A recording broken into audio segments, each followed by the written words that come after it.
எவனேனும் ஆயுதம் தூக்கினால் அவனை அதே வழியிலே எதிர்கொள்வோம். அல்லாஹ் அக்பர். இன்னும் பொறுக்க மாட்டோம். விளங்கிருச்சு, நாட்டினுடைய போக்கு விளங்கிருச்சு, சட்டத்துடைய போக்கு விளங்கிருச்சு, நீதிமன்றத்தின் போக்கு விளங்கிருச்சு. எல்லாம் மதவெறி. நீதிபதி விமர்சிக்க கூடாதா? இப்படி விமர்சனம் பண்ணுவ நீதிமன்ற அவமதிப்பு வழக்கு என்று பூச்சாண்டி காட்டுவீர்களா? இப்ப டிக்ளேர் பண்றோம், போடி நீ வழக்க. எத்தனை பேர் மேல போடுவ? 100 பேர் மேல போடுவியா? 1000 பேர் மேல போடுவியா? லட்சம் பேர் மேல போடுவியா? நீ போடுற வழக்க. சட்ட ரீதியாக தமிழ்நாடு தௌஹீத் ஜமாத் அதை எதிர்கொள்ளும் என்பதை சொல்லிக் கொள்கிறோம். அல்லாஹ் அக்பர். நீதிபதியை விமர்சிச்சா உள்ள வழக்கு போட்டு உள்ள தள்ளுவாங்களா? நீ விமர்சிக்கிற மாதிரி நடந்தனா பேச மாட்டோமா? நீ யோக்கியனா இருந்தா சரி, நீங்க நியாயமா நடந்தா சரி, நீங்க சட்டத்தின்படி தீர்ப்பளித்திருந்தா சரி, அதையே நாங்க விமர்சிக்கிறோம், அதையே திட்டத்துக்கு கூடி நிற்கிறோம், அதையே கண்டிப்பதற்கு இந்த கூட்டத்தை நாங்கள் திரட்டி இருக்கிறோம். எதற்கு? நீதிபதியுடைய போர்வையிலே மத வெறியனாக நீ அமர்ந்திருந்தாய். உன்னுடைய மதவெறிக்கு தூபம் போடுவதற்கு இனிமேல் நாங்கள் தயாரில்லை. மதவெறி மொட்டையா சொல்லல. நீ எழுதின தீர்ப்புல எங்கேயாவது ஒரு இடத்துல சட்ட புத்தகத்துடைய விதிகள் மேற்கோள் காட்டுனீங்களா? 8000 பக்கம் எழுதினீங்க. அகர்வால் 5000 பக்கம், சர்மா 2000 பக்கம், கான் 1000 பக்கம்னு உட்கார்ந்து உட்கார்ந்து பரீட்சை எழுதின மாதிரி எழுதி கிழிச்சிய இந்த 8000 பக்கத்துல சட்டத்தின் வரிகளை எங்காவது மேற்கோள் காட்டினீங்களா? நாங்க இது மாதிரி 3 விதமா பங்கு வைக்கிறதுக்கு இந்த சட்ட விதிதான் காரணம்.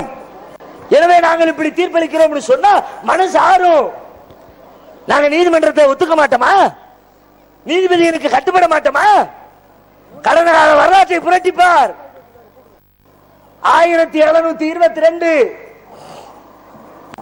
பிரிக்கப்படாத இந்திய தேசம், பாகிஸ்தானு, லாகூரு, ஆப்கானிஸ்தானு எல்லாம் சேர்ந்திருந்த இந்தியாவில் முஸ்லிம்களுக்கு சொந்தமான பள்ளிவாசல் ஒரு சீக்கிய மதத்தவரால், சீக்கிய மதத்தை பின்பற்றக்கூடிய அநியாயமான முறையில் பறிக்கப்படுகிறது.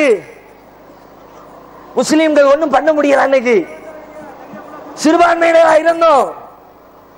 வருஷம் 200 வருஷத்துக்கு பிறகு மீண்டும் கோர்ட்டில் வழக்கு தொடுத்தோம். எங்களுடைய பள்ளிவாசலை பிடுங்கிட்டாங்க. எங்களிடத்தில் டாக்குமெண்ட் இருக்குது, எங்களிடத்தில் ஆவணங்கள் இருக்கிறது. இந்த ஆவணங்களை பரிசீலித்து எங்கள் பள்ளிவாசலை எங்களிடத்தில் ஒப்படைங்கன்னு கேட்டோம். கோர்ட் என்ன சொல்லிச்சு? அன்றைக்கு இருந்த பிரிட்டிஷ் அரசாங்கம் என்ன சொல்லிச்சு? பள்ளிவாசல் உடக்கூடியதுதான், ஆனாலும் தரமாட்டோம். ஏன் தரமாட்டோம் தெரியுமா? நம்ம நாட்டு சட்டம் சொல்கிறது 12 வருஷத்துக்கு பிறகு ஒரு வழக்கு, ஒரு நிலம் சம்பந்தப்பட்ட வழக்கை கொண்டு வரக்கூடாது. உன் சொத்தை அடுத்தவன் புடுங்கிக்கிட்டாம்னா இத்தனை வருஷம் என்ன பண்ணுன? எனவே உனக்கு சொந்தமாக இருந்தாலும் இந்த சொத்தை உங்களுக்கு நாங்கள் வாங்கி தர மாட்டோம். 200 வருஷமா சீக்கியர்கள் வச்சிருக்கிறாங்க, அவங்களுக்கு தான் அது சொந்தம் என்று தீர்ப்பளித்தது. நாங்கள் ஒத்துக்கொண்டோமா இல்லையா? மறுப்பு தெரிவிச்சோமா? கோஷம் போட்டோமா? ரோட்ல இறங்கணுமா? ஆர்ப்பாட்டம் பண்ணணுமா?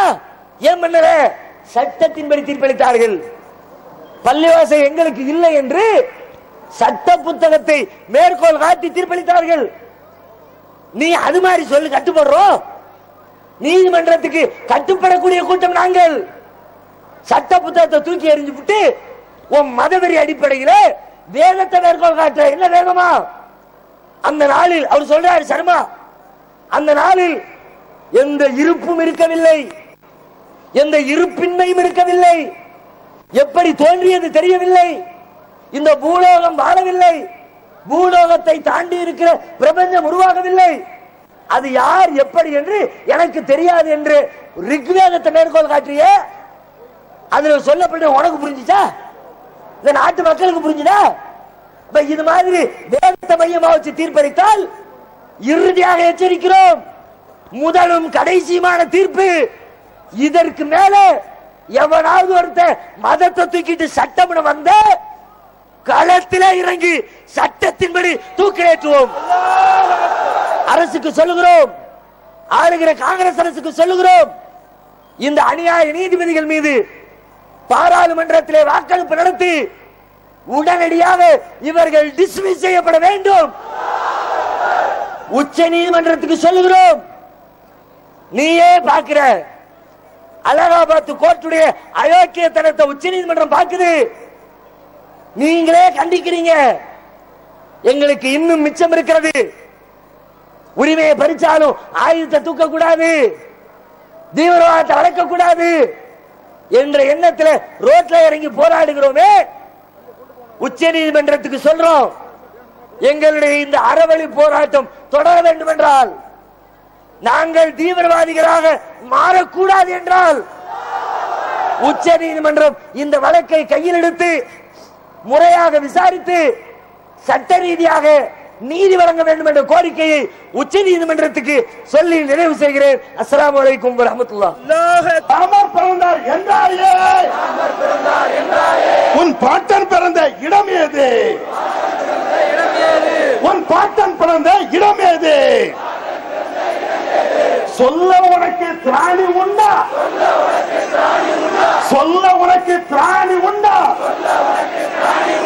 ராமர் ஆலயம் இருந்த இடத்தை போராட்டம் அநியாய தீர்ப்பை எதிர்த்து, அநியாய தீர்ப்பை எதிர்த்து தட்டி கேட்கும் போராட்டம், தட்டி கேட்கும் போராட்டம். இடித்தவனுக்கு இருவங்கே, இடித்தவனுக்கு இருவங்கே, இழந்தவனுக்கு ஒரு வங்கா, இழந்தவனுக்கு ஒரு வங்கா. நியாயம்தானா? நியாயம்தானா? ராமர் பிறந்தார் என்றாயே, ராமர் பிறந்தார் என்றாயே, உன் பாட்டன் பிறந்த இடம் ஏது? உன் பாட்டன் பிறந்த இடம் ஏது? சொல்ல உனக்கு திராணி உண்டா? சொல்ல உனக்கு திராணி உண்டா? ராமர் ஆலயம் இருந்த இடத்தை, ராமர் ஆலயம் இருந்த இடத்தை அவர் இடித்தார் என்றாயே, அவர் இடித்தார் என்றாயே. ஆலயம் இடித்த இடத்திலே, ஆலயம் இடித்த இடத்திலே மசூதி கட்டினார் என்றாயே, மசூதி கட்டினார் என்றாயே. என்ன ஆலயம் இருந்தது என்று, என்ன ஆலயம் இருந்தது என்று சொல்வாயா? சொல்வாயா? எந்த ஆலயத்தை இடித்து விட்டு, எந்த ஆலயத்தை இடித்து விட்டு, எந்த ஆலயத்தை இடித்து விட்டு, எந்த ஆலயத்தை இடித்து விட்டு ராமர் கோயில் எழுந்து ஜெயலலிதா சொன்னாரே, ராகுல் காந்தி சொன்னாரே, ராகுல் காந்தி சொன்னாரே, அப்பா வீட்டு சொத்து என்றார், அப்பா வீட்டு சொத்து என்றார், அப்பா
ستجدون آخرين يريدون أن يأمنوكم ويأمنوا قومهم كلما ردوا إلى الفتنة أركسوا فيها فإن لم يعتزلوكم ويلقوا إليكم السلم ويكفوا أيديهم فخذوهم واقتلوهم حيث ثقفتموهم وأولئكم